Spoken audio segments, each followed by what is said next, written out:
এটি একটি অসাধারণ যন্ত্র যা দেখতে অনেকটা উৎসবের সাজসজ্জার মতো এবং ঘূর্ণায়মান বস্তুর অদ্ভুত ও চমকপ্রদ বৈশিষ্ট্য বোঝানোর জন্য আমার প্রিয় একটি ডেমনস্ট্রেশন। এই যন্ত্রটি তৈরি করা হয়েছে মহান পদার্থবিজ্ঞানী জেমস ক্লার্ক ম্যাক্সওয়েলের একটি বিখ্যাত পরীক্ষার ধারণার উপর ভিত্তি করে। এই ঘণ্টার মতো আকৃতির পিতলের টপটি যখন দ্রুত ঘোরে তখন এক ধরনের অদ্ভুত স্থিতিশীলতা দেখা যায়। যদি আপনি এর ডাঁটার ওপর কোনো বস্তু দিয়ে চাপ দেন তাহলে টপটি উল্টো সেই বস্তুর দিকেই চাপ প্রয়োগ করে। এই চাপের কারণে সৃষ্ট ঘর্ষণ ডাঁটাটিকে সেই বস্তুর প্রান্ত বরাবর গড়িয়ে চলতে বাধ্য করে এবং প্রান্তের আকৃতি অনুসরণ করে চলার মতো একটি পথ আঁকে।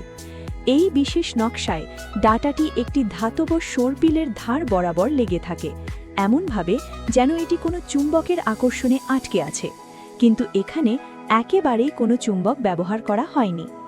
এই নকশার মূল রহস্য হল টপটির স্পর্শবিন্দু ঠিক তার নিজের ভর কেন্দ্রে রাখা হয়েছে।